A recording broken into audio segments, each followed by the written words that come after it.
Looking for a fun way to win 25 times your money this football and basketball season? Test your skills on Prize Picks, the most exciting way to play daily fantasy sports. Just select 2 or more players, pick more or less on their projection for a wide variety of stats, and place your entry. It's as easy as that. If you have the skills, you can turn $10 into $250 with just a few taps. Easy gameplay, quick withdrawals, and injury insurance on your picks are what make Prize Picks the #1 daily fantasy sports app. Ready to test your skills? Join the Prize Picks community of more than 7 million players who have already signed up. Right now, Prize Picks will match your first deposit up to $100. Just visit prizepicks.com/play100 and use code PLAY100. That's code PLAY100 at prizepicks.com/play100 for a first deposit match up to $100. Prize Picks, daily fantasy sports made easy.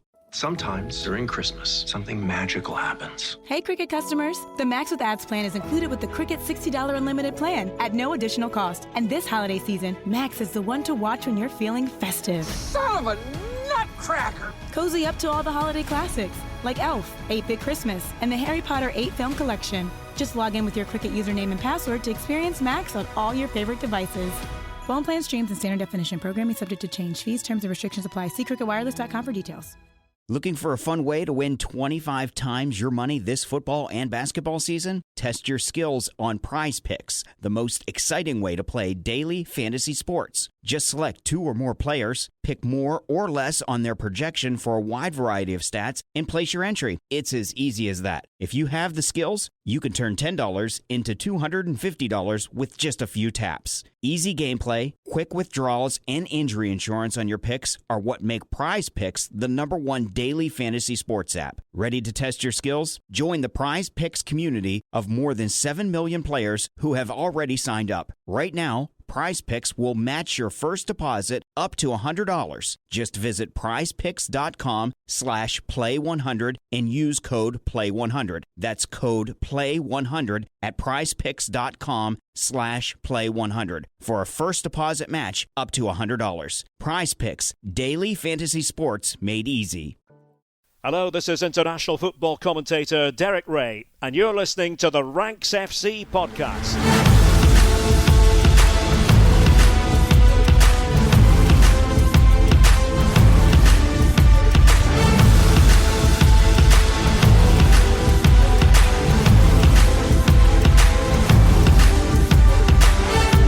Hello, Rank Squad, and welcome to Ranks FC. It's your favourite football podcast, back for another week. My name is Jack Collins, and I'll be your host today. Joining me is the Rank God, Head of Dispatch, Mr. Sam Tai. How you doing, sir? Oh, mate, I'm good. I'm having a good week so far. I played football and did return to the pitch after 2 weeks out and did not suffer a reoccurrence of an injury. All of my fantasy teams won this weekend, so rare FPL, NFL. It's all coming up, Sam Tai. Wow, what a weekend. I mean, FPL did all right for me as well, but the FPL expert on this show, it is our transfer guru and 5x5 champion, Mr. Dean Jones. How you doing, mate? Yeah, very good, mate. Very good. Lovely weekend away in Milan. That was good fun. Didn't see any football out there. That didn't work out, going to that game. Didn't even see the game. Couldn't find anyone to watch it. It was weird. You were clearly the Inter half of the city. They were like, we are not showing this. These are our two most hated rivals. I didn't see a single Inter fan all weekend. I saw Milan fans like a few around that day. I mean, we landed at like 2 p.m. and like the game was at 5. So like by the time I like got to the hotel and stuff, it was only a really short amount of time. So I saw some people were clearly heading to the game. But apart from one guy, I was in a bar just having a drink, and like the guy who was serving us had the game on his phone, like while he was like serving me. That's quite impressive. Like one hand, they just like bring you drinks honestly, with another one. Like he was not letting go of his phone. This guy, it was quite funny. Had a lot of time for it. Yeah. But yeah, there wasn't really that much. I think it was a bit of a letdown as well. The Milan store. I was quite excited. I was like, right, I think there's a couple in Milan, but I found like the club shop. I was like, oh, this will be good. I'll spend a stupid amount of money in here, I'm sure. It was really rubbish. Oh man, I remember going to the one at San Siro, like the one in the stadium, and it is literally a half and half job. They've got Inter and AC Milan stuff, and it's like, yeah, it's like an imaginary wall that splits it in half, and it's almost like a mirror of each other, but with the same. Really? But yeah. And actually, it is easy to spend a lot of money in there because I remember going in there and everything was like extortionately expensive, but it's all so fashionable and so nice. So you're like, okay, cool. We had this problem in Rome. Do you remember? We were walking around the Roma Club shop. We were like, that bag is so nice. That, patent leather bag with the kind of different like crests embossed in it. And Sam was like, stop, Jack, walk out of the shop. Like, you don't need that. I was like, yeah, thank you. Thank you for keeping me under wraps. But what, the city centre shop had nothing? Literally, like nothing. Like they were out of stock of like everything. Like I thought, I'll get Dylan and Reese probably a kit or something. One AC Milan, one of each. Classic, yeah. Didn't have anything in their size. Literally nothing in their size. And there was this really cool T-shirt I saw. They did a collaboration with Rolling Stones, and there's like this AC Milan Rolling Stones badge, and it has like "Sympathy for the Devil" written on it. Oh, very clever. Really cool. Large or extra large? No, sorry, extra large or extra large is all they've got. Very popular. I was like, any more of these in like a small medium? No. You know what they're like in Italy. They got no time for you. No time at all. That's one thing that... Hang on, I'll take the exact opposite because, you're in the north of Italy. There's a very different culture in the south. Oh, they're friendlier down there, aren't they? Well, not everyone's well nice in Sicily. So the top line here is that Dean did not return with an off-white AC Milan combo jacket like Rafael. They didn't have them in the club shop either. No, you can't just buy those. They did have a really cool wall of like pictures and stuff that I took a picture of. That was cool. But yeah, there was not a lot of football stuff going on for me the weekend. Wicked city though. I did enjoy myself. I had a really good time. And the best part of all was we flew over Craven Cottage on the way home. That was the highlight of my trip. Got a great picture out the window of Craven Cottage. Looked lovely. Yeah, this is it. You can take the boy out of Fulham, but you can't take the Fulham out of the boy. All right, today we're going to be talking a little bit more generally about the start of the season across Europe's 5 major leagues. But before we get into all that, it's time for a little bit of things we love. And I just want to start by highlighting what is an absolutely remarkable weekend of football ahead. This is the thing I love. I don't think I've ever seen a weekend like this in European football. I'm just going to read you out some of the fixtures and where the teams are in the table. So in Spain, Real Madrid play Barcelona in El Clasico. That's second versus first. Athletic Club host Atleti, which is third versus fourth. In Portugal, it's El Clasico, Porto versus Benfica, which is second versus first. In Italy, Lazio play Udinese, third versus fourth. In France, we have PSG versus Marseille in Le Classique. That's first versus third.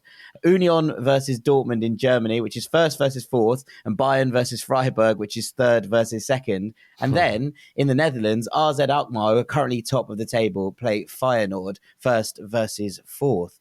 It's stunning. So both in Spain and Germany, the top 4 in the league right now are playing each other. And then there's, 3 classics, if you will, classics in El Clasico, Le Classique, and of course El Clasico in Portugal. It's just like an absolutely chaotic weekend of football. And that's, without saying that Liverpool are playing Manchester City. Normally, that would be right in this mix. It isn't obviously right now at the time of recording. And of course, there's a Turin derby between Torino and Juventus. So just looking at this and being like, wow, that is some weekend lined up across the European landscape. Milan, stunning. Man City, Liverpool could still be interesting. What if Man City smashed them? Like, there's potential that they're going to get smashed. There is potential. There's also the potential that this is the turning point for Liverpool's season. Yep. And you go, right, how do you, suddenly, how do you get this Liverpool side firing? How do you turn the corner? Well, if you could beat Man City, that would be the answer to said question, wouldn't it? I look forward to you predicting that at the weekend. Yeah, we'll see. Let's see what the predictions say. But equally, look, I think there's hope there for Liverpool fans. Yeah, get those moments, and yeah, I do. I think that this side sometimes. It's not. Sometimes those are the big games you need to kick a season into gear, and it's can be very interesting. But Sam, I know you want to talk about one of these in particular. Well, the thing I love is that we are going to be at one of these games. Lucky us. We're off to Bilbao for the weekend, aren't we? Off to Bilbao, yes. Off to the Basque Country. We're going to go and watch Athletic against Atletico, which is very, very exciting. Dean, Jack and I, and a cameraman First time we're ever taking a cameraman on a trip. Look at us with our big boy pants on. Us with an employee. Yeah, unbelievable. Wow. off to Bilbao to hopefully to create some really cool content. So obviously we're going along in association with New Balance, our friends and partners. We should be at the training ground, get a look at what athletics facilities are like. We'll definitely be at the game. We'll be soaking in the culture. We'll be eating pinchos and all sorts of stuff. It's going to be a lot of fun. We're there from like Thursday to Monday, so it really is a long weekend in each other's company. Yeah, I mean, Sam's going to have to put up with me for 4 full days, and I'm actually a bit concerned about his mental health by the end of it. I've got Thomas from New Balance, I've got cameraman Eden, and I've got Dean as buffers, and they're all going to take 8-hour shifts. Yeah, you have to wait. I don't get it till the Friday, so you're going to have to get through those first few hours on your own. Yeah, the babysitting duties for the first bit is how we're going to start. That's the problem. Jack's most excitable in those first few hours. Yeah, but my patience is at its highest. Yeah, so that's true. I'll be okay, I hope. It's a really exciting game, this. Obviously, these two clubs come from the same root and stem, if you will. Atleti were originally formed as a branch off from Athletic Club. Now, we're not going to see my favourite quirk in football because Athletic are at home. But the best thing about this game is that because Atleti took their origins, but also their colours from Athletic Club, they always wear their away kit in this game, no matter whether they're home or away, as a kind of nod to history. We're not going to see it, but it's one of those ones where I was going to say the Calderon, it's not the Calderon anymore, it's the Metropolitano. They will be wearing their away kit when Athletic come to town, which I just do think is one of those really random, interesting, factual quirks in football that just makes me smile every time I see it. And it's just one that maybe slides under the radar sometimes. So yeah, we're not going to see it properly in all its glory, but we do get to see a massive matchup, and third versus fourth, we say this is very, very exciting. Great game. We get to see Ernesto Valverde's tricky Lions up against Diego Simeone's tired-looking soldiers right now. You have to say, Athletic feel like the favourites going into it. They've got all the verve, they've got all the hope and the optimism. They're playing really well in third place in La Liga. Feels like it could be sustainable. We get to see the Williams brothers, get to see Iker Muniain, the legendary captain. It's going to be bags of fun. Absolutely amazing. Fun, yeah. Yeah, it'd be good. Absolutely. Looking forward to it. Yeah, I think we all are. It's going to be a wonderful weekend in the Basque country. There might be a special pod coming at some point, I reckon. Maybe we'll keep you all in the YouTube stuff with what's to come. Yeah. Who knows what might come out of this weekend? But yes, there are big plans in the offing. But with that, we're going to move on to our main segment because there is loads to discuss. We'll see you after the break. Gotta walk the dogs, school drop-off, meetings from 10 to 3, take kids to soccer practice, then there goes the extra time for a jog. That's okay. Maybe next week. When everyone else relies on you, it's easy to put your needs last. Therapy is a dedicated time to focus on what you need to be happy, so you can show up for yourself the way you do for others. BetterHelp offers convenient online therapy on your schedule. It's the same professional service you'd get from an in-person therapist, but with the option to communicate when and how you want, by chat, phone, or video call. Go to their site and fill out a brief questionnaire to get matched with a licensed therapist, and switch therapists anytime for no additional charge. Find more balance with BetterHelp. Visit BetterHelp.com today to get 10% off your first month. That's BetterHelp.com. Welcome back to Ranks FC. It's time for our main segment, and it seems a good time to look back at the opening salvo, should we say. It's the end of the beginning, Sam, as we like to say on this podcast, of the season. We've come to the start of the middle. I'd forgotten about that. Yeah, the end that joke is exactly 1 year old, and I completely forgotten about it. Yeah, when does the beginning when end? Does the start end? Who knows? When's the end of the start? Who knows? We're going to be talking about the carnage across basically Europe's top 5 leagues so far this season. There's plenty to dig into, so I'm just going to hand over to you. Yeah, so basically this idea was actually sparked by one of our patrons' questions on Monday. So big shout out to Sean, who essentially asked us a question, or at least shone the light on how difficult it has been for teams involved in European competition, so playing midweek, to kind of maintain any kind of rhythm and form in their domestic leagues and how it's disrupted them. And now, obviously, this always happens. It's hard to play every 3.5 days, but it feels like things have got much worse this season for a lot of clubs that maybe you wouldn't expect. And Sean cited Inter, Leverkusen, West Ham, Liverpool and Sevilla and Leipzig as teams that have been very up and down, to put it politely.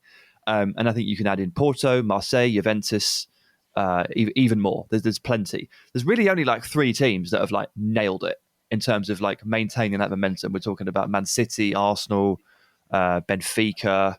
Not too many really have managed to get this down. So the question got me looking at the tables, looking at the storylines, looking at the shocks of the season so far. And given we're roughly a quarter of the way in, I just thought it'd be a good time to recap the utter carnage that this campaign has actually produced so far. So we'll take each of Europe's top 5 leagues and basically cover what has happened so far in a quick-fire fashion. And I've ranked them 5 to 1 based on amount of carnage witnessed by locals. Nice. It's an inexact science, to put it lightly. And it felt almost impossible to pick someone to go last because all 5 of these leagues have been absurd, absolutely absurd. So this is a hollow wooden spoon for Serie A, who come in at 5th. I couldn't believe it when I looked at it, but I've got to put Serie A in 5th. It's possible that subconsciously this has happened because I am struggling to accept that Jack Collins may be right about Napoli. So it's a rare occurrence in this podcast, to be fair. He may be right about Napoli. It's harrowing news. It's a harrowing possibility, but Napoli look like legitimate title contenders. And if the year they do it is the year that they move on from Insigne and Koulibaly and Mertens, then that is just ridiculous and makes absolutely no sense whatsoever. So well done to Napoli for their good start. Well done to Atalanta, who have bounced back in a big way. They've been top or second for weeks now. And if football had an NFL-style comeback of the year award, they would certainly be in line for it because they were really poor last season, but looking really well, really good this season. Udinese are in the top 4, just as we all predicted. Stubborn Mule keep coming from behind to draw or to win, and they've got 20 points already. And the weird thing is they deserve every single one of them and possibly a few more as well. And they're doing this with a manager who had never managed in the top flight before this campaign and whose son broke my sunglasses and still hasn't paid me back. Below them, Inter and Juventus struggling very badly outside the top 4. Potentially, we saw it coming with Juventus, but not Inter. No way. And Monza won none of their first 6 games. Sacked their manager, have now won 3 in a row. So they're basically this season's Salernitana. And then finally, I think if you look at the bottom of the table, if you're a Genoa fan, you might be walking down the streets and screaming the word justice because Sampdoria celebrated your relegation last season and now look where they find themselves. The word comeuppance may be appropriate come May. So that's Italy. And that's the least amount of carnage I think I've seen. I think you're right, actually. And I didn't think I was going to be saying that much on this podcast, to be fair. I was excited to actually just kind of tear into what you've done. But I think the thing with Italy is that 7 of the top 8 are probably the teams we expected them to be. Now, maybe not in this order, obviously, but I do think that you're looking at this and going, right, Udinese are really the only major surprise package in that top 8 right now. And that's kind of where we find ourselves. Fiorentina's drop off from last season is remarkable and quite disheartening, to be perfectly honest with you, considering some of the signings they made in the summer. But equally, you're looking at this and going, well, the big guns are still mostly in the mix. I've been impressed with that, sir, and I know you skipped them out here on purpose, but ultimately, I think they deserve a little shout out. 4 in a row now for them. They've conceded the joint least goals in the league. They've scored 21, which is just 1 behind Napoli as well. Sarri ball, when it was in full flow, Napoli was, obviously lauded for its joyous kind of balletic approach, but equally there were long periods where it had very, very good defensive numbers. And actually, I think that's one of those things you go, oh, and look, they fell off in the second half of the seasons, and that may well happen here at Lazio as well. But it's just their start has been impressive, I think. And having bounced back from that loss a couple of weeks ago to win 4 in a row and some quite resounding victories in that time, it just looks like it's starting to click a little bit for Sarri at Lazio as well. So yeah, just a shout for them. But Udinese definitely the big story here, aren't they? Yeah, and good of you to not even realise that I just put them fifth out of spite because I hate Gio Simeone and Ciro Immobile. So professional all round.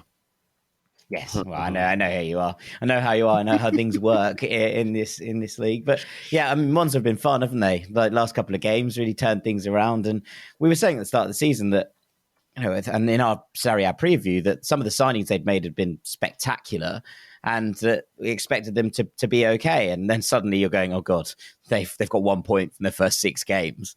But the bounce up the table has been very impressive. So yeah, shouts out to Monza, who seem to be tidying things up in the right direction. That win over Juventus, a catalyst for a bounce up the table. Well, we know from the Premier League, and specifically Nottingham Forest, that if you sign a whole new bunch of players, maybe a new 11, it can be difficult to start quickly. So Monza and Forest share that in common, and that does lead us on to the Premier League, who place in 4th. One thing I've been really struggling to get my head around, and something that's been really annoying me because I keep having to put a caveat and an asterisk at the end of all my sentences, is that City are the only unbeaten team left in this league, and they're definitely the best team in this league, but they're not first, and they haven't been first the entire time because of 2 draws and because Arsenal have been awesome. Huge win after huge win, test passed after test passed. Every meme of Arteta is dying a very, very rapid death this season, and Arsenal have been amazing. And they've been top throughout basically the entire opening to the season, which has been absolutely incredible. And like, no matter what we thought of Arsenal at the start of the season, no one would have had Arsenal top after 8 or 9 games. No one. So that is pretty remarkable. Also, no one would have had Liverpool where they are. Liverpool just lost to Arsenal at the weekend, and to be honest, have kind of collapsed a little bit this season so far. The midfield looks kind of broken. The knock-on effect has not been particularly pretty. They've got some injuries to contend with as well. It's not going very well. Maybe we didn't see Liverpool, close to City this year in terms of 1 win away from a title, but I don't think any of us really saw this happening. Our 5x5 predictions certainly suggest that as well. Man United have lost games 4-0 and 6-3 this season, but have won the majority of their matches, and they've dealt Arsenal their only defeat of the season, and they're 5th, and they win most of the time. How do you lose 4-0 and 6-3 and be largely good? What is going on? And it's very tough at the moment to be a fan of a Midlands club. Terrible region for football right now at the top tier. They make up 4 of the bottom 5. Villa, Leicester, Forest and Wolves have all been varying degrees of awful. And this is a league in which we've seen 4 managerial changes already. We got one after 4 games, after Scott Parker was slightly disrespectful to his own players and club. We've had one manager poached from another, that was Potter, and a couple more sacked as well. I expect probably there's going to be about 3 more before the World Cup as well. Carnage. Yeah, I mean, the order has been totally disrupted this season, hasn't it? I mean, this is an opportunity season for a lot of teams because it is carnage. I mean, as you say, 9 games in, Man City haven't lost a game, yet they're not top of the league. That doesn't make any sense at all. That you just wouldn't think that's possible. Also, they've scored 10 more goals than Arsenal. They're second. Like, they've conceded less goals than Arsenal. They're second. They haven't lost. They're second. They've won less games. They're like, that's the only thing. Like, it's just mad. But also, I love the fact that this video's emerged of Aubameyang talking about Arteta. Couldn't have emerged at worse time, could he? He said he just joined Barca, and there's this video of him sitting down. He said, managing big players, big characters, he can't deal with it. Some young players, they just sit there and they don't say anything.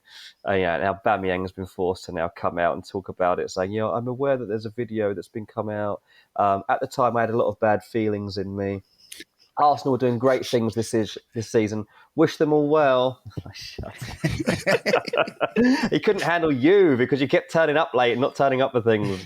And to be honest, maybe Arteta is better off without a person like Aubameyang in his team. Maybe there are certain types of players that he can't handle, but that's okay because he's got someone in like Gabby Jesus who's a dream to handle, and he's doing exactly what he wanted him to do.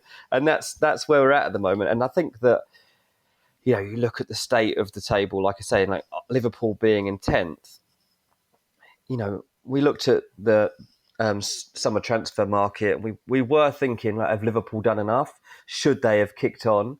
And we didn't want to criticise them too much because they already had such a good group. And although they'd lost Mane, like, largely there wasn't a lot we could have criticised. But now you look at it and you're like, well, yeah, maybe they were lacking something, and you do wonder what they're going to do next year. But it's amazing this is as low as it is, to be honest. When you're listing off all of these things that make no sense in the Premier League, you'd have thought this is probably as chaotic as it can get in football, but it's not, is it? It's not, although there's not a lot to separate a lot of these. And to be honest, I've got La Liga here in third to move us on, but it might actually be my personal favourite, but I did, just because of one particular thing, but I did try to step away from it a little bit and judge overall. But in third, we have La Liga, and at the top, we have Barcelona and Real Madrid, who are locked on 22 points each, heading into a Clásico. The title race is on. The parity is there. These two are pretty much neck and neck, and it's the perfect stage to enter a Clásico on. It really is. Lewandowski has already scored 9 goals, and we were hoping for a bit of a strike-off between him and Benzema, I guess, but Benzema's been injured. Usually for Real Madrid, that means curtains, but Vini and Valverde and a few others have really stepped up, Rodrigo too. Obviously, Athletic Club being in third is a part of this. It's absolute vibes. Having a brotherly combo, powering an attack, combined with a rock-solid defence is fantastic. It's great vibes. And then the thing that really carries La Liga into third is Antoine Griezmann's ludicrous minutes conundrum / dispute, which has finally been resolved. But for the opening 2 months of the season, La Liga had its own literal soap opera, like a contractual dispute. The biggest one, I think, since the cast of The Big Bang Theory delayed filming by demanding $1 million per episode. It's been that big. How they managed to get to this point, I don't know, but they've figured it out, and he's free to play again, which is great. Valencia aren't rubbish, which I think also counts for the Carnage, because they usually are. And I don't think anyone saw this coming, but they are not rubbish. Sevilla are, though. Sevilla are in the relegation zone. And they've had to bring back Chaos Merchant himself, Jorge Sampaoli, to rescue them from the pit of despair that they've been left in. They are in the Champions League, and they are in the relegation zone. Yeah, I mean, Sampaoli started okay. Obviously got that draw against Athletic at the weekend, which was very good result. Probably, yeah, it's a very good result, to be perfectly honest, considering where Sevilla are. One win this season. Now, look, we talked about Sevilla's problems, and we talked about the fact that they hadn't been able to, re-energize this squad in terms of bringing through some youth, and also that they were always going to fall off a little bit considering they lost one of the best backline pairings in the world last season. So there was always going to be that little bit of drop off. But this, I don't think anybody was expecting. This is a moment you're going, oh God, that is a lot. That is a lot. And ultimately, when you're looking at Sevilla and thinking, okay, are they there, and are they unlucky? No, they deserve to be exactly where they are. They deserve to be currently in the relegation zone. Now, they're not going to finish there, let's be honest. They will move up the table. They have better players than pretty much, apart from maybe the top 7 in this league right now. And that's excluding Villarreal, who probably are still a better side than Sevilla across the course of things. But still, you look at this and think there are teams that go, you can't be in the mix. You're too good to be there. You have the players, and we've seen it in plenty of leagues where you're down the bottom and suddenly things snowball and it gets out of control. Right now, Sevilla are 10 points off the top 4 after 8 games. That's not an easy thing to make up, right? That's a lot of points, and there are a lot of people in the way. Considering where they are and how they've started the season. Now, and across town, Betis just seem to, after a really good start, now everyone just wants to get sent off all the time. It's really bizarre. Like in the last 2 league games, Betis have had a player sent off in the first 30 minutes, which has clearly, anchored the team. You're going, this is one of, this is a really good side. It's one of the best sides in Spain. They've been excellent in the Europa League, a really important win over Roma last week, obviously, and in kind of European terms, they're doing really well, 9 points from 9. And then in the league, you're going, you can't be dropping, 5 points in the last 2 games to Celta Vigo, and then Real Valladolid. It's not acceptable. But it is a strange kind of place to be. And that was their third red card of the season already. You can't. This is not sustainable. But we have got an interesting kind of thing coming up there, Sam. Now, in obviously Sampaoli taking over at Sevilla, Pellegrini, the manager at Betis, obviously two people who've had major influences on Chilean football, and therefore that's going to have a little extra spice to that derby now, and some real interest from across the Atlantic Ocean and into South America, where people are going to be keeping an eye on El Gran Derby. So just another storyline to keep an eye on in La Liga. Absolutely. I mean, Sampaoli picks up a Sevilla side who need something of anything really.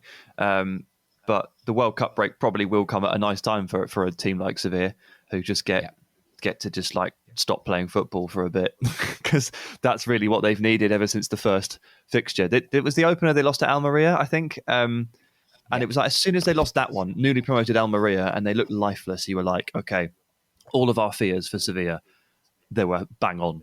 They are bang on, and they are going absolutely nowhere. It's taken them too long to change managers, and now they're kind of, as you say, snowballing. But yeah, they'll move out of it, of course. They will, but it's definitely been one of the shocks of the season to see them that far down. I remember putting my 5-5-5 together and going, well, I'm not going to put Sevilla in my top 5, but they might get 6th. Well, at the moment, they're like 19th. So, yeah. It's a strange one. You haven't mentioned Valencia, which I think is probably worth just a touch while we're talking about rubbish. Carnage. No, but it is genuine chaos. It is absolutely great fun. Gennaro Gattuso has 3 yellow cards so far, which is incredibly impressive considering that the most that any single player has got is 4. And he's a manager. In Valencia games in the league so far, we've had 8 red cards. 8 red cards in games including Valencia. No, there's only been 8 games. It's just like pure unfiltered Gattuso in its like highest form. It is absolute madness. He when he steps into a stadium, it's like a dark aura just descends upon everybody, and one person at random just goes completely mad. And it's been one of the footballers every single time. Yeah, it's been.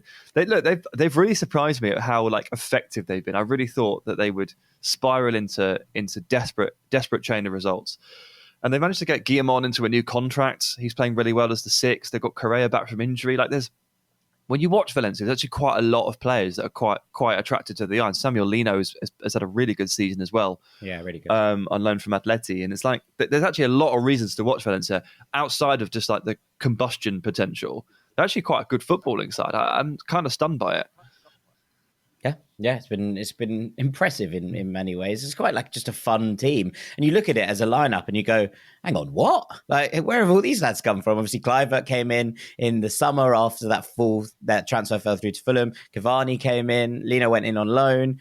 Elias Mariba made that move permanent, and you're going, okay, cool. Like all these players are kind of in this starting lineup and making a difference. And yeah, it's been interesting watching Valencia. They've kind of maybe slid under the radar a little bit, but they're doing well, and they're a very, very interesting side to watch under Gattuso. Yeah, absolutely. And you get to watch Yunus Musa when you watch Valencia, so it's always worth it. Indeed. But moving on to number 2 is the Bundesliga, and there's nowhere else to start other than the fact that Bayern Munich are not top of the league. They're not even second. They're not even like. They're not even the best team in the Bundesliga, and they're just slightly underperforming or somehow not on top, like the case with City. They're in 3rd place, and they deserve to be in 3rd place or lower at this point. They've dropped way too many points and not won enough games. And this is not something that I think I've said for more than 10 years. Were you doing podcasts 10 years ago? No, but I was talking. I could talk. I don't know. That's up for debate. I know you were a late learner. I could do a bit of talking, and it just like all of this. It just makes me wonder if we are in fact stuck in the upside down. You know, walking through all of these different leagues and all the carnage that's happening, and then you get to the point where Bayern are not top of the league. Are we in fact in the upside down? I mean, if you see any grandfather clocks suddenly appearing where they shouldn't be, please do inform us, because that will lead us to some knowledge. But Bayern have drawn the same number of games that they've won, which is 4, which is which is a bit mad. Dortmund are bags of fun as usual. This is not new. They're flawed but fun. But their forward line is now being powered by a 17-year-old on the cusp of a breakout season, which even for them is probably another level of extreme, being carried by a 17-year-old up front in Yusufa Moukoko. And he is special. He is absolutely special. He had a brilliant game at the weekend, and he's had a great impact off the bench so far this season. He's absolutely one to be keeping an eye on. And looping back up to top spot, Union Berlin are first. They are first. Yes. The boys. And they are massively overperforming their XG, but we do not care because their defence is super solid and they have only conceded 6 goals in 9 games, which is the best record in the Bundesliga. And they have 4 clean sheets in a row. Now, a bit further down, or much further down actually, Bayern Leverkusen have changed their manager and appointed Xabi Alonso. Xabi Alonso is now a manager in the Bundesliga. This may actually prove that we're not in the upside down. We're stuck in a football manager simulator gone wrong, because this is straight out of a football manager save. Xabi Alonso now manages Bayer Leverkusen. Joining them in the bottom half is Leipzig. Again, they started really poorly once again. We didn't expect that to happen this time around under Tedesco, but they've already moved on to a completely different manager and new system.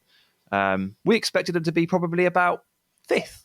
I reckon, in the table at this point, around 5th, which is where Werder Bremen, newly promoted Werder Bremen, are. Those two have body swapped. And they also have the league's top goal scorer, Niklas Füllkrug, who has 8 goals. Now, for the last 8 to 10 years, I've been looking at the Bundesliga goal scoring charts, and every single week for the last 10 years, Lewandowski's name has been at the top. And he's gone now, and he's been replaced by a bloke from Werder Bremen. What the hell is going on? Yeah, it's all a bit mad. I mean, look, to kind of put that in some sort of very slight perspective, if you look at the table, right, and you go, okay, last season's top 4, where are they? 3rd, 4th, okay, 11th and 15th. It's madness. Cool. Like, that's just like, what? Like, it's just one of those things you're kind of looking at. But just to kind of loop round on Werder, it's been so mad. They have been absolutely mental this season. You look at when the goals have been scored, right? Week 2, Ollie Burke saves them a point in the 95th minute. Week 3, they're 2-1 down against Borussia Dortmund going into injury time. Oh, actually, they're 2-0 down in the 89th minute. They score the 89th, the 93rd, and the 95th minute to win the game 3-2. There's this absolute nutty game in week 4 where they lose 4-3 to Eintracht Frankfurt. The week after that, they score in the 86th and 92nd minute to see off Bochum. They have this nutty game where they miss a penalty in the 94th minute against Augsburg. They lose 1-0. Against Leverkusen, they score in the 82nd minute to rescue a point. They batter Mönchengladbach, sort of out of nowhere. They win 5-1. And then you come this week, and Füllkrug scores an 87th minute winner off the penalty spot to beat Hoffenheim. They're like the ultimate late team. They just keep turning up 80 minutes plus. And it's great fun. Is Sir Alex Ferguson in charge of this team? Have we not noticed? Yeah, exactly. We're actually going to call it Werder time from here on in. 80 plus minutes is Werder time. You can look at them, you're like looking at the scores and be like, oh, Werder are 2-0 down. It's just hit the 80th minute. Turn that game on. Turn that game on. It's going to happen. Lots of fun. Yeah. I mean, with the Bayern thing, I mean, there's various ways to look at that. You wonder, firstly, like, did they always rely on Lewandowski's goals? And that's why they were always okay, because they knew that they had that superstar finisher that wasn't going to have chances go begging. Is it a Nagelsmann factor, or is it a blend of the both? There was a really interesting report. It was a few weeks back now, but they was basically talking about like how things weren't going to plan. And in the report, they talked about how some players were annoyed with the way that Nagelsmann talks to the media after bad results, basically. And there's a feeling, apparently, within the squad that he's not willing to criticise himself or question himself, but will push around the blame to various aspects of the team. One thing he's gone to a couple of times is the finishing technique, right, of players. Now, I don't know if he's comparing them to Lewandowski, or if that is a genuine fault of this team, but it's crept in a couple of times now that there are players that are either unhappy with Nagelsmann and his management of that squad, unhappy with the playing time, I guess, of some players, particularly younger players who probably deserve a chance to impress at the moment, because there are players who aren't taking their roles, carrying out their roles as effectively as they should be. And there's got to be a question here of, are this Bayern team willing to dig in and do the dirty work to get results? Because they haven't really had to. In the last 10 years, they've not really had to worry about, bad times, basically. And you've got to. You can't sulk about these things in these moments. And this is a real key moment. Like, for Man United, it was like, obviously losing Sir Alex Ferguson was a big moment for them.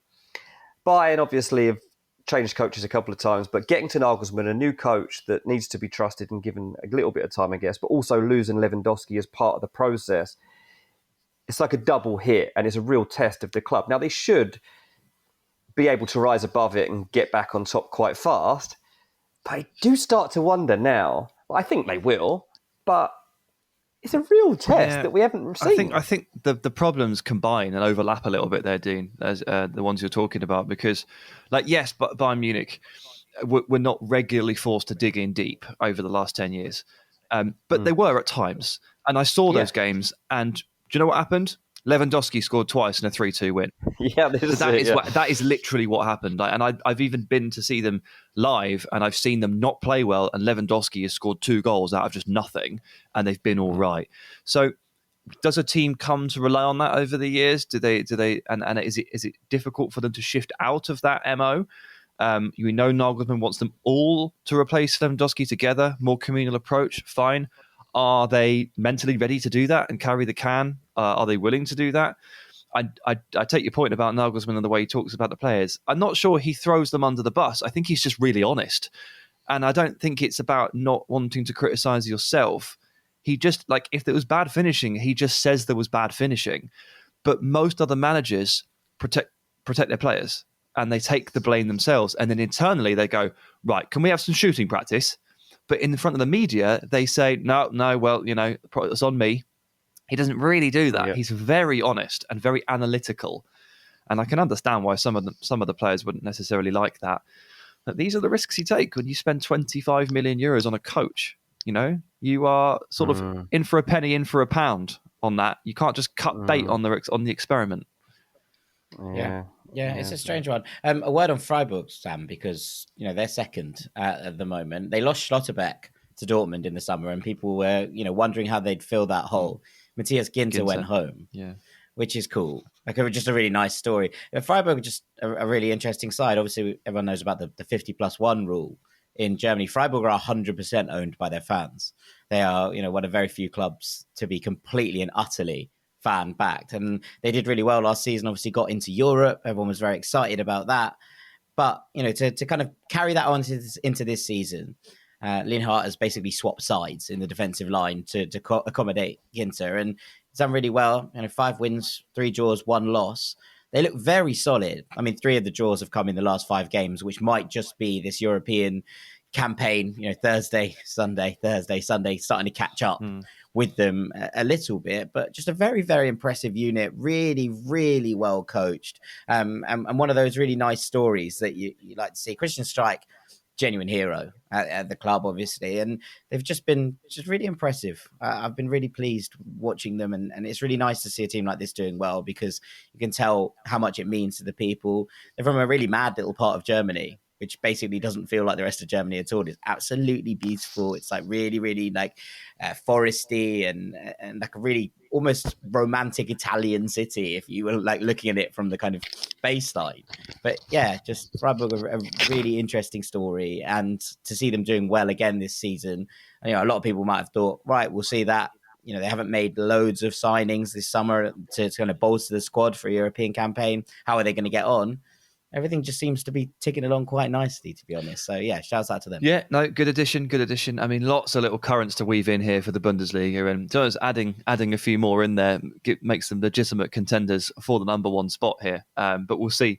We'll see how we get on with the assessment of our number 1, which is Liga in France, which I have probably watched the least of the top 5 leagues. But even still, the storylines that emanate from it, the carnage that explodes from it, still manages to reach me, even from a far, far distance. And again, we start at the top. It's PSG, obviously. That's not really much of a surprise. But what does surprise me is that Neymar is putting together a pretty strong Ballon d'Or campaign to open the season, as is Messi, and both of them have rebounded in pretty exceptional style. I suspected that Christophe Galtier, the new manager, would be good for the team, but I did not anticipate his effect on these two superstars in particular being this strong. This has been a bit of a shock. Now, yes, they're top. That's not where the shocks begin. The shocks begin at second, which isn't too bad, which is where Lorient are sat.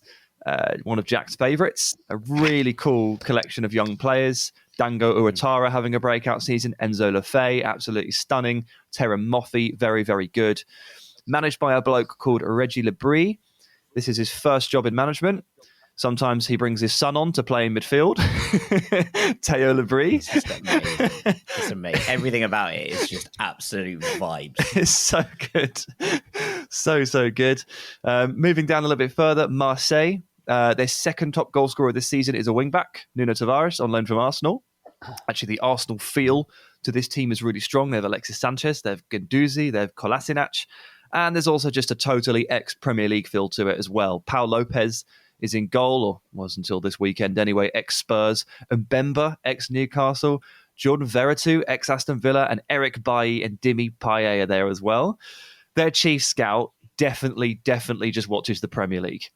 That's it. Yeah. He's doing a better job of Nice of actually just picking up players that are useful in the Premier League. So Nice have the same strategy, but they are doing it in a more hilarious and deeply flawed fashion. They're currently fielding some combination of Nicola Pepe, Aaron Ramsey, Mario Lemina, Joe Bryan, Ross Barkley, and Kasper Schmeichel. So if you thought, and Mads Sorensen, don't forget him, he was at Brentford. So if you think the Marseille collection was weird, well, I'd like to introduce you to Nice. I don't know what they're doing. I mean, this is a team that is extremely well backed financially and is supposed to be very aspirational, should be moving forward, but somewhere along the line just got very, very confused. What else have we got? Lille are back to an extent. It's certainly Jonathan David Suzanne, which we love. And they can field a midfield three of Angel Gomez, Andre Gomez, Benjamin Andre, which is just obviously vibes. And I finish off with Nantes. Poor old Nantes. They won the Cup last season. They got into Europe. We talk about teams that aren't juggling the schedule very well. They're 19th. Yeah, they've won once, haven't they? Yeah. They're just not very good, They're conceding sadly. so many goals. They're not nailing this at all. And they've got Freiburg in their Europa League group as well. Obviously, so it's tough on all fronts. Tough on all fronts for Nantes. But overall, like I look at Ligue 1, I look at the rookie manager playing his son, the ex-Premier League feel, like it's just like I just can't really get my head around a lot of this. I think Ligue 1 is bringing through some of the best stories. I'd go as far as to say Ligue 1 isn't carnage. Ligue 1 is just drunk. And I blame the cheap red wine. It's €2 a bottle out there. How can you not be? Also, I mean, this season was set up for chaos before it even began, because this is the year, right, that Ligue 1 is going to 18 teams in its top flight. So 4 teams are getting relegated and 2 teams are coming up. So they're shifting the system season. So there's an extra relegation place just to add, a bit more chaos into an already chaotic league. I like They've gone, what we'll do here is make it smaller. That'll work. They're going to basically the Bundesliga's model in terms of 18. I don't think that's the worst idea, actually. I don't either. But it's just funny that there's the extra spot, and you're like, oh god, how's this going to work? But yeah, shouts out to Lorient, because that is just such a wonderful story. I think this is Marseille, if I'm not mistaken. It could be out. At least it was till last weekend. Their best ever start to a Ligue 1 season, and now they lost at the weekend. So that might. Well, when does the start end? Well, this is it. I mean, this is the end of the beginning. We know that for sure. Lens are interesting as well. They're doing really well again, which is nice. They had a good season last year. They've kicked on from that. There was that amazing thing with Seko Fofana's new contract where he signed it in the middle of the pitch with all the fans there after the game. Yeah, which is just one of the best videos of all time. They're up in the mixer, having a good time and playing some really good stuff as well. Obviously, they lost the derby, which is a bit of a kick in the teeth, I'd imagine. It's a highly contested derby, that one between between Lille and Lyon. But they're having a good start, and I've just been impressed with them kind of across the board. So yeah, shout out to Lyon as well. Yeah. Genuinely, definitely. Well done. PSG are top, and people will probably assume that means nothing's really happening, but just look one place down and everything else is just absolutely ridiculous. Jack, I note that your beloved Angers are in the fourth and final relegation spot right now, so tough times for you. They sold all their good players, so it's actually incredibly difficult for them to be good this season. Obviously, Mohamed Ali Cho went off to Real Sociedad. We've seen a lot of players move on. This is a very different squad to the one that started last season so well. Yeah. And those changes have not done them any favours by any account. And Lyon have just fired Peter Bosz. After a run of 5 games without a win. It was 4 losses and a draw, and he's finally gone. And they have appointed Laurent Blanc as their manager, who we have been joking since the Football Ranks days, actually. So I think he's been out of a job since we started podcasting. That's how I would put it. Because it's been a running joke on this podcast that Laurent Blanc doesn't do football management. He just plays golf. And every time his name comes up, we make a joke about it. And, now he's manager of Lyon. Wow, imagine he has been in for jobs ever since we started this pod, just didn't get any of them. He was just listening to us and being really upset about it. He's like, I'm not playing golf. I'm just trying to get a job. For every job in football. No one's giving me that. Well, now he's in charge of a wonderful stable of young talent at Lyon, including Ryan Cherki and Maxence Caqueret. So he has got one of the most important jobs in football here, because Lyon have got probably 5 exceptional young players that we hope can make it absolutely massively. So he is the guardian of their careers right now. So take your job seriously, Laurent, and skip the links. Don't do a Trump. Monaco have gone mad. Have you seen this? Obviously they won 1 of their first 5. 1 win, 2 draws, 2 losses. They've won 5 in a row. They're up to 5th. They do this. They finally hit the streak. They did this at the end of last season as well, didn't they? They've done it early this season. They've done it in October. They're like, right, we've had quite enough of being genuinely quite rubbish. They won it was one of those. They won the derby. They'd had a really, really weird start. They drew with PSG. They drew with Rennes. And you were like, they're 2 perfectly reasonable results. They got battered by Lyon. They got battered by Troyes.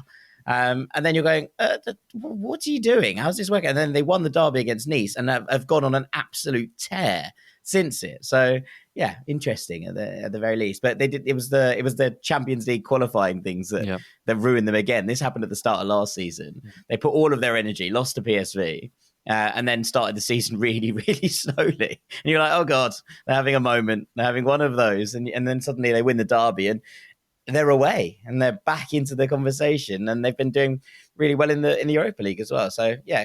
Fair play to Monaco. They turned it around after a bit of an inauspicious start, should we say. Well, I think that probably brings us to the end of this segment, Sam. That is 5 leagues with loads going on. I don't think anyone, as you say, deserved to come last. It's been genuine, beautiful chaos kind of across Europe so far this season. It's been really, really entertaining. There are some things that you can predict. There are some things that you can't. And ultimately, we've really enjoyed this because it's been all over the place, isn't it? You're just looking at this and going, what can you imagine? And maybe things will calm down after the World Cup, but we're going into a month, as we said on various pods, we're going into a month where there are games every 3 days. And it's going to be very, very tight for teams and turnarounds from here to the World Cup starting in mid-November, which means that you can only imagine this gets even madder over the course of the next month. Probably, yeah. I mean, when you add in all these midweeks as well, it never stops. No one ever gets a chance to take a breath. If that's how we feel covering the sport and watching the sport, then imagine what it's like to be involved in it. Imagine what it's like planning for these games. I mean, where do we even get the moment to catch your breath, change your system, change your ideology, take 2 days off? Impossible. And that, I'm sure, adds to all of this. Chris Smalling was talking about this. I watched a wonderful interview with Chris Smalling where he's speaking Italian. Yeah, I saw that. In the media. It's really, really enjoyable. Good man, Chris. And you can see him just working at it in his head as well. It's a really, really kind of heartwarming moment. It's really funny because he forgets the word at the end for proud in Italian. And when he can't say a word in Italian, he says the word in English and then thinks about it. And he said the word proud, but he said it in English, but with an Italian accent because he'd morphed into the Italian accent. So when he was trying to find the word for proud, he said proud. It's really, so really good. I was so happy. It was one of those ones you're just smiling, going, "Yes, go on, Chris." But he says it in that interview. He says, we'd like some time to recover, but actually we've got another game on Thursday, so there's no time for that whatsoever. And you're just thinking, "Yeah, I can see you, my man." Yeah. But he's turned into a goal-scoring machine, so maybe he wants this streak to continue at the same time. Okay, right. After the break, we've got Melon of the Week and the Gibberish Rankings. Don't go anywhere. Welcome back to Ranks FC. It's time for our third and final segment. It's going to be the Dean Jones Show for this segment. So I'm going to hand it over to you, my man. It's time for Melon of the Week. This week's Melon of the Week is Rio Ave goalkeeper Jonathan. Oh my days, this is as bad as it gets. As soon as I've finished talking, press pause and look this up on Google videos, because this is a clanger. Rio Ave were playing Benfica. It started really well. They took the lead in 6 minutes. Benfica obviously having a good season. Didn't take them too long to equalise. They claimed the lead for the first time, though, thanks to the goalkeeper, because he receives a back pass from his midfielder and he's to the right side of his goal. Okay, and as he receives the ball, there is no danger. He takes a touch across his body as somebody begins to close in on him. The touch is too heavy as he touches it from his right foot onto his left foot, and he goes into the far corner. It's a goal. He sticks it just inside the post, and he scrambles to try and get back. It's too heavy. He can't get there. He ends up in the back of the net with the ball. Yeah, it's ridiculous. The tangle makes it. The scramble tangle. It's like, it's his worst nightmare. It just shouldn't happen. But you see this, and normally, like, goalkeepers obviously do make mistakes like this, but normally they save themselves in the goal line and just get it away in time. And occasionally, very occasionally, they don't. And this is such a blow to them too, because Benfica are obviously the best team in the league at the moment, and they were making a good game of it, and in the end, they lose the game. And Benfica went on to wrap it up, got another goal.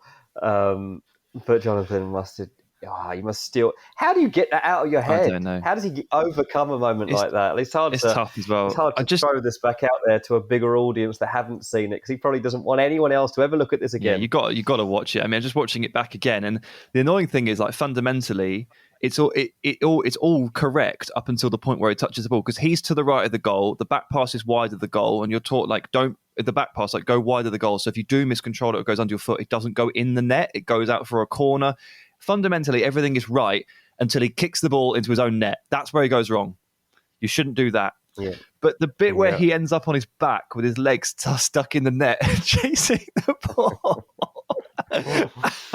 Oh my God. Yeah. It's one of the best things in sport, actually, visually, when a player gets tangled in the net. It is sensational. Because they're such graceful athletes, these guys at the top level, but a simple net can get the better of them and make them look very silly.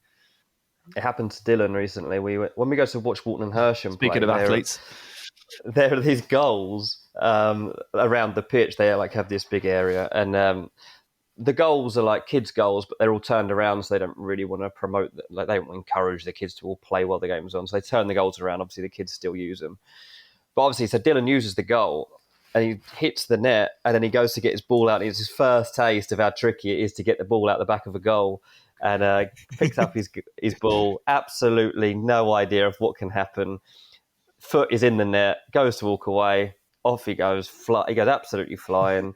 Lands in a heap on the floor. Looks at me crying. I'm like, mate, it's a life lesson. Get up. Get up and score again. Get up, yeah. Project Mbappe continues. Learn to tread carefully when you're in the back of a net. Okie dokie. I mean, we're into the nonsense anyway, so I may as well not do it. But Dean, we made a promise last week that we're going to do 3 of these in a row. Sam did things he's unexpectedly good at. It's your turn.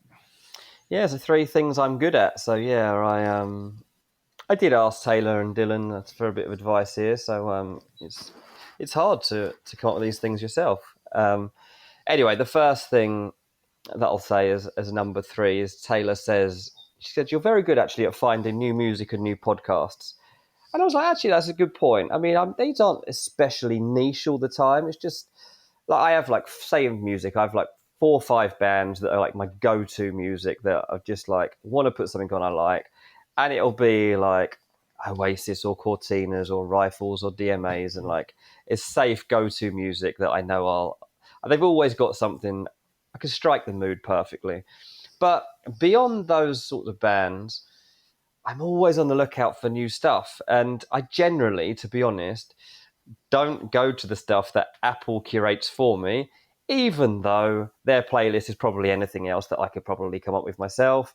I feel like it's too easy. Like, I don't want someone to do all the work for me. Sometimes I'll dip in just to see the bands and then click on one and then go a bit deeper. But generally, I like to find my own bands. So look, a few things I've found recently. There is a band called Soccer Mum, right? And they got a song called Circle the Drain. It's brilliant. Like, go and listen to that song. That's one I recommend. Soccer Mum. Like, what a band name, Soccer Mum. A couple others I found recently. There's a band called CVC. They got a song called Lonely People, I love. And there's a band called Sprints. And they got a really good song called Literary Mind. So there's a few I found recently. In terms of pods, I think the reason I find new pods is I just get bored of genres. Like, obviously I listen to football pods all the time, but outside of that, like I was into true crime a while ago, so there were various ones I'd look at on that. Then I'd always want like a funny one. So it's a podcast with Will Arnett and Jason Bateman, and it's a really good pod. Like, you can listen to it at any point and pick any episode, and it's just good. At the moment, I'm going through like a period of like self-development, I'm going to call it, lad. Self-improvement. This is like when you read that book. Oh, yeah, I think it all stems from there. It's actually stemmed probably from the fact that I'm not employed by a company anymore, so I've got to keep bettering myself and bettering ranks. I actually probably came from the chat we had the other day as well about we've never done any marketing from this podcast and really need to start looking into that. So I have actually I listened to a podcast the other day in Milan from a guy who wrote really good marketing. But anyway, I'm listening to podcasts like Diary of a CEO. That's really good. Like Stephen Bartlett, unbelievable what he's come up with there. Mindset Mentor, things like that. So yeah, just keep expanding the mind. And something that I'm a bit concerned by this. Sounds like you're trying to not stage a coup, but we're 33% equal share directors. But it sounds like you're interested in being a CEO of Ranks. Diary of a CEO. I'd probably make being the CEO of Ranks. Yeah, I don't want to be a CEO. Well, what's weird about that podcast is I've never actually listened to anyone who's a CEO. Like, I don't actually know why it's called that. I haven't listened to it long enough to find out why it's called the Diary of a CEO, because it's not. He interviews loads of people from various walks of life, and then there's a really good one with Jimmy Carr, and Jimmy Carr, like, he's really good actually. Like, I don't always love Jimmy Carr's like stand-up. He's quite good, but like his episode on Diary of a CEO is really good. I recommend that one especially.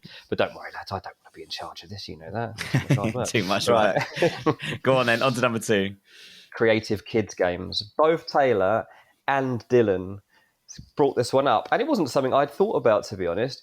Taylor's like, "Oh, you're really creative when it comes to the kids. Like, that is a real good thing that you do." I said to Dylan, Dylan came up with some absolute nonsense when I asked him, but like he goes, "Oh, you're good at coming up with games for me." And I was like, "Oh, okay, cool." I mean, I don't really see this as anything special. Like, I just see it as being a dad, but I guess it's what role as a parent you take. And I guess look, kids love one-on-one attention, and it's probably just a way of trying to keep them quiet. So I don't know, I'll make like an assault course, or Dylan loves Floor is Lava, so I'll come with like a new version of the Floor is Lava and find things that he's got to tread on throughout the house so he can get around. That sounds good. Or can we do that in our? Sounds fun. Can I come to play? Can we do that in our Airbnb in Bilbao? We'll play in our Airbnb, yeah. After a few drinks. And like, Dylan loves card games, but he's not good at them. So like, anything you try to play, like if you try to play, I was trying to teach him poker last week, yeah. like top trumps or like Uno or even Snap, he's not really get it. It's like, you've got to let him win. So basically, I make up card games. So like, I'll make a pile of cards and we'll take it in turn to turn them over, and there is no objective. But suddenly he'll turn over like a 6 of hearts, and I'll be like, "It's the monkey card," and I'll start going ooh ooh ooh and jumping around the room. Come on, everyone! And Dylan and Reece start jumping. They're like, yeah. So he loves cards because he thinks this is how it works. To be honest, obviously, it's just all in the imagination, but it's fun. Like, I think this is probably a dad thing. Like, Taylor says herself, she's like, "Oh, I love like being a parent." She goes, "I find it really hard. Like those some of those games you come up with that are absolutely ridiculous. I can't think of those." I was like, "Oh, maybe it's just because I'm a stupid boy and that's just how our minds work." So it could be that. Anyway, the top thing that I'm good at, that I've put as number one, and this is very unexpected, but I guess it's true that Taylor said. She goes, "You know what? The best thing that you've become good at is admitting when you're wrong." Ooh. And I was like, "Oh, that's interesting." Can confirm this will not be in either mine or Sam's. Well, this is the thing. And I was like, "Do you know what? That's really interesting," because now you say that, I've had to work on that, because that definitely didn't used to be the case. And I think it's probably not the case for most people. It's hard to do, especially in a relationship, like especially when there's only two of you. Maybe it's even harder when there's more, I'm not sure. But to admit you're wrong, especially in the heat of the moment, is really difficult. But it probably goes in hand with, I don't know, just before lockdown, around lockdown, when like I was trying to just basically let go of some ego. It's like I stopped tweeting and stuff because I was like, this is just doing my head in. Like, I don't care about the likes anymore. Like, I'm better off without this. And I started to realise that, like, sometimes when we have an argument, like, Taylor's obviously right most of the time. And it just became a lot easier to just say, "Oh, yeah, you're right, actually." Nobody knows what to do when you go, "Oh, yeah, sorry about that, you're right." They're like, "What?" Because sometimes the argument's not even finished. And actually, I think this winds Taylor up sometimes. She said it's the best thing about me. I think sometimes it annoys her that the argument doesn't drag on a little bit longer. But it feels really good to suddenly just go, "Yeah, fair enough. Yeah, you're right." I reckon the reason this is difficult for Taylor to stomach sometimes is because I bet the reason you're even arguing in the first place is because you spent the last 20 minutes winding her up and pissing her off. And then you get her at full tilt and then you go, "Yeah, sorry, no, my bad." And then she's got an outrageous amount of like volcanic energy to it. And there's nothing to do with it. And it's your fault. She would say that the worst thing about me is that I wind her up. Because she'll go, "I'll wind her up." I don't know why. Sometimes I'm just bored, so I'll just wind her up. And she gets one. "Okay, I'm wound up. What now? What? Now what happens?" I'm like, "I don't know, I'm done." I'm going to walk away and play cards with the boys. And I don't know. This is exactly what I'm talking about. It probably does come from somewhere there. But yeah, just out of the blue, if you generally are a person that doesn't do this, which is most people probably, next time you have an argument with your partner or, I don't know, your parents or whoever it is. Your friends.